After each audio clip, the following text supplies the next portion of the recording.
Welcome to Nerdaties. Bitches. No topic too absurd, no statement too asinine, no question too interesting. It is a Nerdaties interview show. Yeah, we know you've been missing them. I'm Mike. I'm Justin. I'm Joe. And our guest today is... Aaron Cohen. One of the writers or the writer of Sticks and Stones Holiday Special.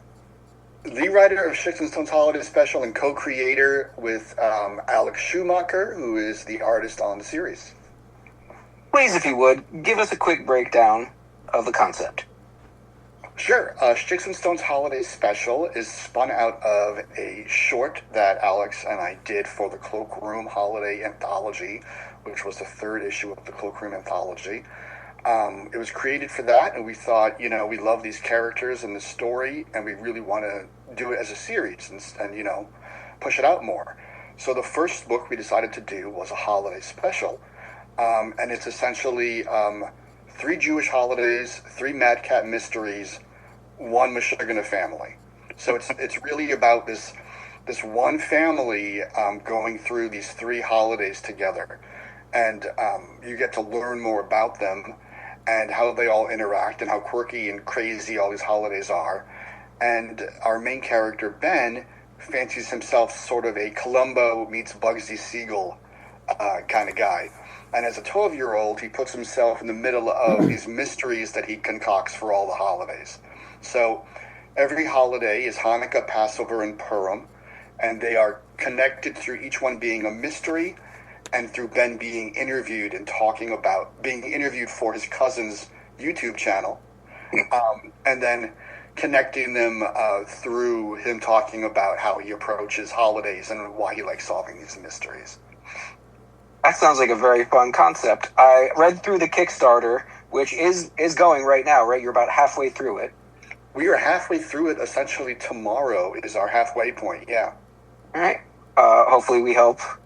Well, are you guys close to the goal? It says you guys are funded. You guys actually... We are funded, yeah. We hit funding unbelievably on day 1, which we were amazed by. Wow. Nice. Congratulations. Thank you. Yeah, this is Alex and I's first solo Kickstarter. We've been involved in anthologies and other things on Kickstarter level. Alex has been publishing other things before. He has his own book and things through paper cuts. But as our first Kickstarter, we were just kind of beside ourselves. There was a lot of emojis flying around on text on that day. A lot of crazy emojis. I don't even know what they mean. I was just sending random emojis, and like palming the emojis. If any of them were an eggplant, it's not what you think it is. It wasn't. Yeah, I know. I was thinking.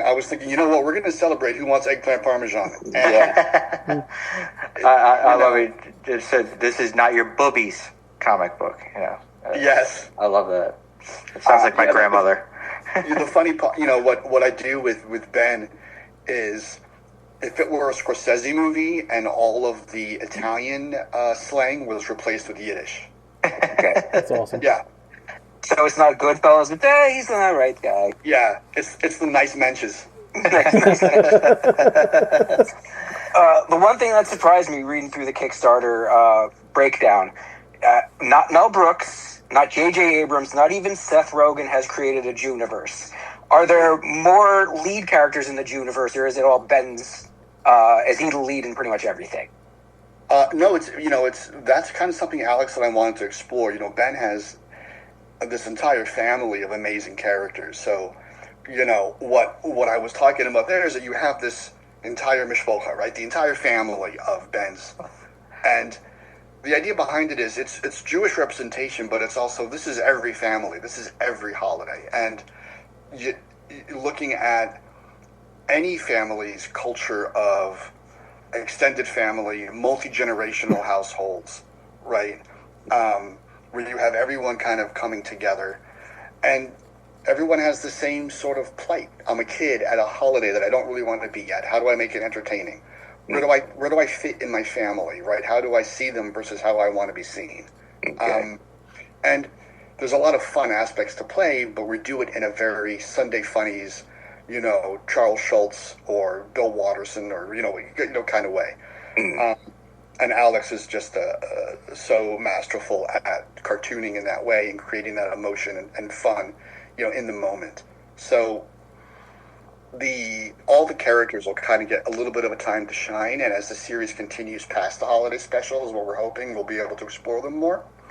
So the interconnecting story, we introduce his influencer cousin Ella, who has her YouTube channel called Schmoozin' with Ella, and that's what he's interviewed for. And then, the mysteries are him and his cousin Mark do one, and then the Purim one is him and his dad team up to try to figure out what's happening. So we get to explore the characters, and I feel like the more it continues, the more we'll be able to even highlight some of them, almost like you would a Simpsons or a Family Guy, or, where you have all the characters that have their own storylines. Now, mystery stories can have a lot of archetypal structures. Are they pretty straightforward Columbo-like, or I would be tempted to go noir with at least one of them. Do they have their own feel, or is it kind of structured? Each one sort of has its own little vibe to it. Okay. And that was the fun part of picking the holidays, right? I mean, we have a lot of holidays to choose from, and I wanted to choose holidays that I felt could be highlighted in a comic, and kind of what Alex and I wanted to see when we were kids that would be fun. If we're going to hide a comic book in the middle of a Haggadah during Passover, what would it be, right? So we wanted it to be, this one. So the Passover story, I always thought Passover was great for a mystery because you're sitting at a Seder for 2 hours with heads down, and anything can happen behind your back. So it kind of gave me this Clue, sort of Agatha Christie vibe. First thing I was thinking right there. Yeah, of I'm at a table and I'm going to walk around the table and I'm going to explain what's happening, right? And that's sort of the mystery structure of that. The Hanukkah structure is a story I'm calling 8, and it's not a sequel to 7, even though it did cross my mind. Where they team up, and it's essentially almost every page is a single night. Right, because it's like an 8-page story. So some pages are sort of combined, but most of them are, you start on night 8, where it's like, oh my gosh, what happened? And then you work your way to solving the mystery. You Tarantino it. Yeah. So they're all a little bit, and Purim, what's great about Purim is essentially it's a big costume gathering. So you have a mystery in a costume setting. Masquerade ball? Who's who and who's what. So it kind of has a Scooby-Doo vibe. I like it. Wait, what were you saying? It's like a masquerade ball kind of thing? Like a masquerade ball, kind of. Yeah. It's a family, it's a family book, so not Eyes Wide Shut, more, yeah. Well, maybe in the rooms that you don't go into, you never know. Yeah, more Scooby-Doo. Yeah, he comes out of different doors. He comes out of one door, just totally figured out. Yeah. Purim is my favorite holiday. I work in a very large Hasidic community. Okay. And it's my favorite time of year. Oh, that's awesome. That's great. It is great. There's so much to do, and what I factor in too, which I loved about Purim growing up, was the kind of like little plays and sketches you have the kids do, right? So that's a big part of the story as well. That's great. Yeah. A lot of kids like to perform. So a lot of kids are called to perform to get attention. Other kids just scares the shit out of them. So yeah, I can see the fun in that. And that's kind of the universality of it. It's like Alex and I really want this to have we grew up on holiday specials. I think all of us did, right? Yeah. It was the Peanuts Thanksgiving, the Peanuts Halloween, right?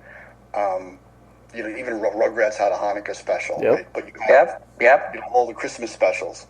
So we really wanted to give this that vibe of those specials that are relatable yet specific. So the more specific we are to our experience, we thought the more relatable it would be to everybody else's experience.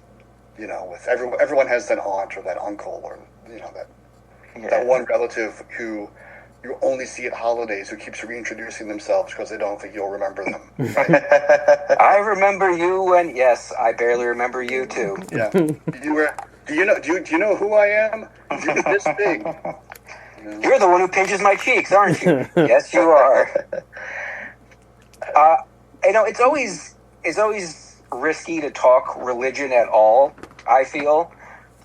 But since it's a core part of this, are you a devout believer, or is this more like a cultural thing for you? Like the things from your family, or is it like part of your being? It's cultural. I mean, I feel like even, looking at things from a cultural point of view, it's still part of your being. Yeah. No matter how you look at practicing or going to temple, or anyone who has a religion and practices it, Judaism is, culturally specific in growing up. And, Alex jokes that we're like the poster boys for cultural Judaism, right? And that's sort of really what we wanted to get at in this too, is that there's a lot of religious aspects to it, and we go really into the holidays as the setting. And that was sort of the key for me is, make the setting what these holidays, but the A story are the mysteries, and the mysteries revolve around things that are specific to the holidays. But you're following a mystery story of this family, right? Yeah. And while you're there, the setting is Passover. It's a Seder. Someone's doing the, counting out the plagues, right? Someone's hiding an afikomen, and it's part of the story. Yeah. But we're not doing the story to educate people on Jewish culture or Judaism. It's just the story. And if you read the book and you enjoy it on a level of, this is really entertaining and this is really funny and I love these characters and they're just like my family, even though my family's not Jewish, amazing, right? And then if you read it and go, I don't know what this Yiddish word means or this holiday is, so I'm going to Google it, that's also a win, right? Because you're curious, and curiosity is, and always, and especially in the world right now, good, and positive. So whatever you get out of it is fantastic, and we're putting everything we can into it because it's essentially a love letter to growing up and our families and our culture. You have one, Joe? Go. It says you're from New York. What part of New York are you from? The Bronx. The Bronx, okay. But the Jewish side of my family's from Brooklyn. Okay. Yeah, I'm looking through these characters. I'm just waiting for like a picture of my grandmother. My grandmother remember Mike Myers did Coffee Talk on Saturday Night Live? Yes, that was my grandmother to a T, with the nails. Barbara, she's gorgeous, except she was white hair. She was to the T, and so I'm just looking to see like all these characters, and it's the dialogue is hilarious, by the way. Thank you. Yeah, and when you get to the page where it introduces the family, those characters are, I love all of them. Alex designed them, and they're just so spot on to our families and sort of this universal idea of a grandma and that aunt, and the mom breaks into songs, and these things that happen. And they're based on, there's, like I said, all the family members and our families are like, that one's me, right? I'm that character. But they're all amalgams of people and family members' traits and things. But my grandma did love to tell dirty jokes at every time. So did mine. She could work a room. It was like, is Jackie Mason here? I totally didn't know. They loved her up at the Concord up in the Borscht Belt. Yeah, which as a kid is great because it breaks whatever's happening at dinner. Mm-hmm. And you're like, oh, good. And now the entertainment's here. Yep. Grandma's going with it. She's just gonna keep going. Tip your waiter. Yeah, exactly. Try the veal. Now, I'm a mutt, but a good chunk of me is Italian. So I've come to learn throughout life, Italian is just Jewish with different sauce. Yeah. Amazing. Well, that's kind of like, in New York, Brooklyn as well. Yeah. And you're talking, Joe, in the Bronx especially, that's the neighborhood. Mm-hmm. That's the culture, right? Yeah. Italian Catholic, Eastern European, Jews in the area. Like, it's just, that's the neighborhood. Yeah. Yeah. Everyone's over everyone's house. Everyone's talking off a front porch, And there's so much traded back and forth. Like I know when I'd say our parents' generations, there was a lot more segregation in neighborhoods. But still, from that point till now, there's a lot traded culturally. It's like, I don't know if it's just built into us swarthy people, but my mom would do the same thing, telling stories, like doing characters while reading a book for the little kids. Just all of us sitting around. The meal's been done for 4 hours, and we're still sitting at the table talking. Yeah. Like, that kind of communal shit, I feel, is pretty par for the course for our kinds of cultures. And that's what I love kind of bringing up. I feel like it's for people in our generation who are going to read the book, it's a warm hug, right? Mm-hmm.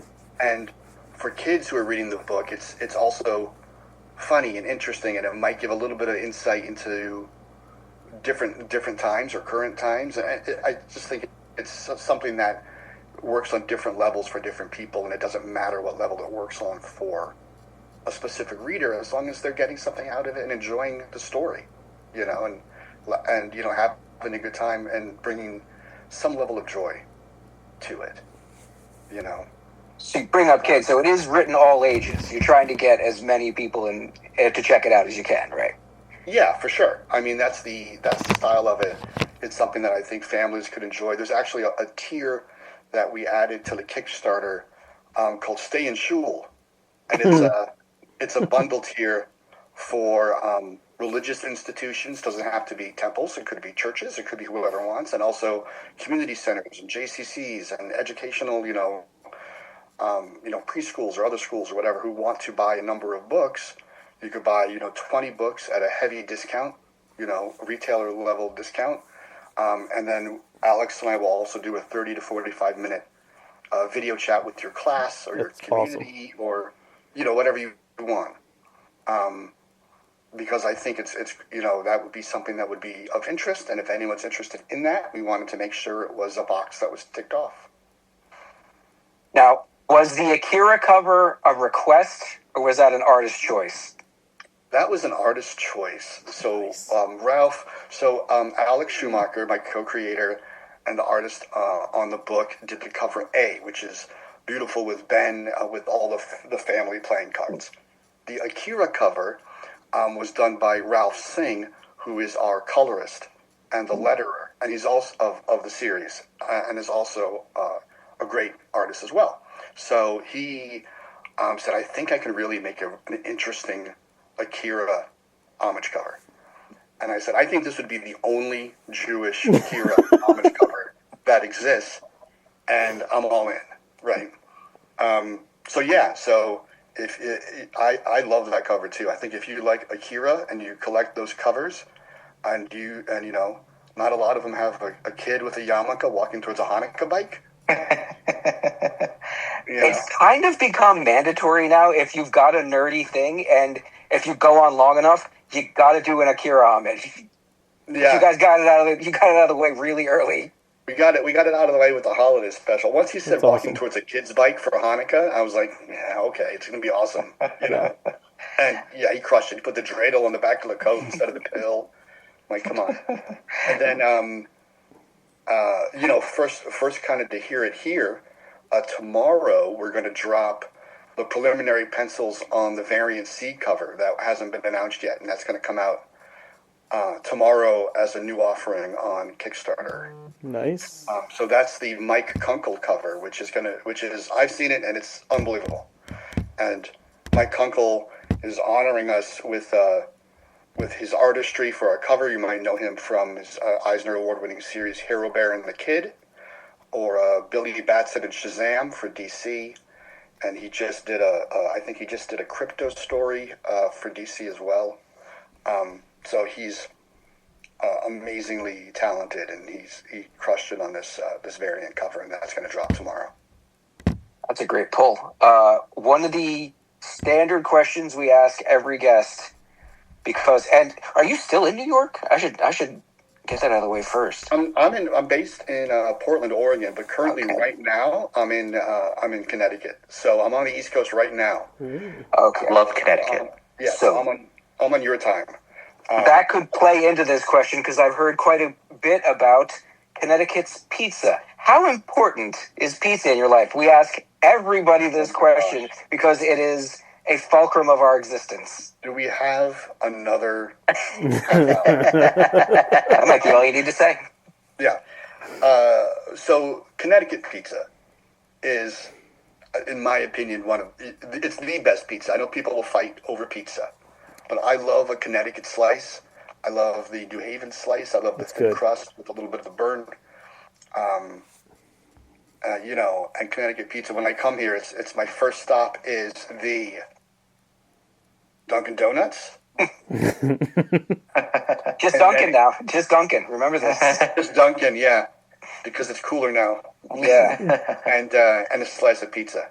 Yeah, that's what it's got to be. Yeah, they named it Dunkin' now because even the donuts taste like coffee. So there's no reason to call it donuts anymore. Everything. Is that coffee flavored donut? How can it not? No, it's actually chocolate. It's for some reason though.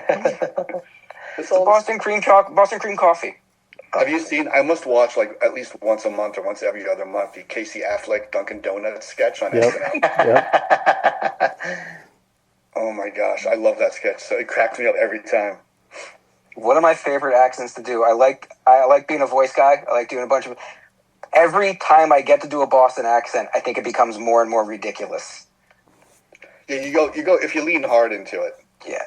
Our grandfather, Justin and I are cousins, was from Fall River, Massachusetts. So on more than one occasion, I heard somebody call a jerk. Yeah, they're an absolute jerk. That one stuck hard. What are your pizzas of choice? I would do a debate that Jersey has the best pizza because we have all of the abilities of New York, but more land to do it with. So I guess that's an argument for Connecticut too. Mm-hmm. Connecticut pizza is really good. New Haven style is incredible. Yeah, it is really good. Yeah. We have an embarrassment of riches around here. Every shopping mall, every strip mall has a pizza place. Some will have two. It's true. It's absurd. I've become huge on chicken franchise. Over I think 3 or 4 years ago, went to a place. I was like, "Oh, franchise slice. I forgot it. Yeah."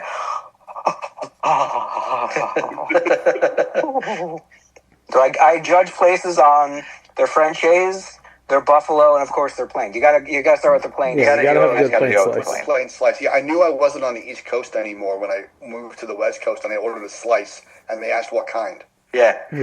Instead of just assuming it was just the plain slice. And I was immediately hurt in my soul. When I was in California, they were like, "Oh, you want cheese on that?" I'm like, "Yeah." Well, you just give me bread? You didn't give me crust? Yeah, I want the stuff. I mean, the only answer to that is fuck you. Yeah. What kind of idiot am I? Yes, it's a pizza. The worst is trying to get a sub out there. They're just like, "You want lettuce, tomato, onion, oil, oregano, mayo on a meatball parm?" I'm like, "No." Yeah. And you order an Italian and they want to know, like, what, all the meats are different. So why? Yeah. Come on. Where's my cup of cola? What's happening? This is the beast. There's no fighting it. No, it's hard. But yeah, the tri-state area pizza game is strong. Mm-hmm. And I've been on the West Coast for a while between California and Oregon and whatnot, and it's not the same. No. And even the ones that say New York style, or they put the name New York in the name, like don't say that's just it's already not going to be. Mm-hmm. Little Canadian birdie told me their taco game is out of sight, though. Oh, where the taco game? The taco game out west? Oh, yeah. Well, yeah. San Diego, too. So good. Tacos in San Diego. Have you ever watched Letterkenny? I don't know why I'm pushing someone else's stuff, but that's kind of what we love to do, too, is hip people to other stuff they may not have. So, it's in the name. Nick, I'm bad at this. We like to nerd out. Letterkenny, if you have Hulu, it's one of our favorite Canadian shows ever. Yes. I've heard of it. I've never watched it. Yeah, very fast-paced, dry. Yeah. The first 5 minutes of the first episode of Try, the cold open on it will either sell you or you will delete it from your list. Like you will put a block on the show. It's a you get it and love it or you don't kind of show. All right, I'm gonna check it out. All right. I don't think we have a shitload of time left, do we? We're poor, so we're free Zoom right now. Yeah, no. Free Zoom. You're not free too much. zooming it. Is that a thing? Yeah, it's like Commando with even less support. It's Commando when you're in like your 80s. I think that's the new tagline you got on shirts, right? Yes. We got a lot of catchphrases. I think that needs to become one of them. So we definitely wanted to get out the info. Sticks and Stones, SHTICKS, for those of us without the Yiddishisms out there. And Stones is spelled the normal way. Holiday special. Or they could search Aaron Cohen on Kickstarter. And now we're basically in the stretch goals portion, folks. Check it out. Yeah, we are on we're going towards our third stretch goal now. So just real fast, the first thing we unlocked was 2 additional pages. So now it's a 30-page book. Nice. And the 2 additional pages are going to be really awesome because we're doing the characters as Sunday funnies in paying respects to our Sunday funny roots. So 4-panel strips. We're going to open up a double page like a newspaper, and it'll be strips with the characters in it, which are going to be super fun. We unlocked Screensaver. We unlocked bookmarks, and we just unlocked a playing card with the cover on the playing card. You get a random playing card with a 2. Sweet. And then the next up on the stretch goal is 4 additional behind-the-scenes pages. Nice. To be added with script pages, character sketches, layouts, and notes, and that kind of stuff. If you're adding any more pages, I suggest the good old 90s data sheet that happened at the back of every comic book to give specs on the characters and strength, with a nice chart, too, to see strength, energy projection, mental ability. Yes. Yeah, you're talking, I own the Who's Who omnibuses, right? Like, I'm a fan. Yeah. It's like the back of every issue of Youngblood that I no longer look at because Rob Liefeld is an artist. They just have shoe size on that. Well, that's the only way we'll know what the sheet looked like.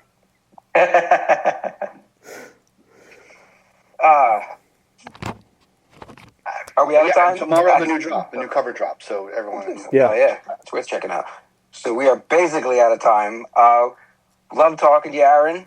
Hope we move the needle in some way, but if not, it's nice to see we made a new friend. Acquaintance. I won't be presumptuous. I will say acquaintance. You guys are in the friend group. Let's make this happen. Yes. All right. We're in the tri-state area at the same time right now. Right? Yeah. Aaron started We following gotta us make too. pizza happen at some point. Yeah. Yes. Actually, I make Justin. a Yes. solid homemade pizza. Yeah, Justin is the chef as well. He cracked the code on homemade pizza. Yeah. It's not easy, and it tastes just like something from a It restaurant. took me a long time to perfect the dough, but I got a whole 24-hour fermenting thing going, and it's nice. That's nice. It's nice. That game is strong. It's good You stuff. don't have to go out and get it no more. Nah, Yeah. mine's better. We ever get our Nerdaties convention together? That's a goal. Yeah. We'll invite you, Pizzas. and we'll have a giant spread. Awesome. If I head back out here for Terrificon, I'll give you guys a holler. Awesome. Beautiful. Thank you for spending time with us. yes, thank you for coming. Yes. Yeah, thanks for having me. It was great chatting. Thank you for supporting the book. I really appreciate it, and so does Alex and the rest of the team. So thanks so much. You're welcome. By the time this up, folks, you'll probably have a week and a half. Check it out. The art has got a nice zippy pop to it. Got a kind of a Scotty Young cartoony feel. And the shtick is there. The shtick is in. Gonna stick the landing on this one? Oh, yeah. Well, let's just shtick till we do best. You know. Oh, man. There's a lot of stick puns we were throwing around. That's great. I'm just staying back on this one. I'm the Jewish one, so I'm just sitting back and just listening to them. It's true. You got to stick to your guns. Yes. See? Yeah, it is. Joe's just where he's going to stick out amongst the crowd. Hey. All right, kids, you know what to do. If you like what you heard, go to facebook.com/nerdities, at nerdities on Twitter, at nerdities on Instagram, at the real nerdities on TikTok, because someone they snaked our name and they thought we were going to pay for it. But haha, joke's on you. We're too poor. And we like the Ghostbusters. Yeah, and we like the Ghostbusters, so what's up? Go to prowrestlingtees.com/nerdities, NERDATIES, buy our cool t-shirts. And of course, go to their Kickstarter, man. Do the thing. I'll Get the book. have the Love. link in the description for the video. Awesome. Like we're professionals. Yes. As we end every show, as we end most shows, with a hail and hearty and heartfelt fuck bye. Okay. Yeah, it's a long running one for us. Because of the end of civilization, the Clamp Cable Network now leaves the air. We hope you have enjoyed our programming, but more importantly, we hope you have enjoyed life.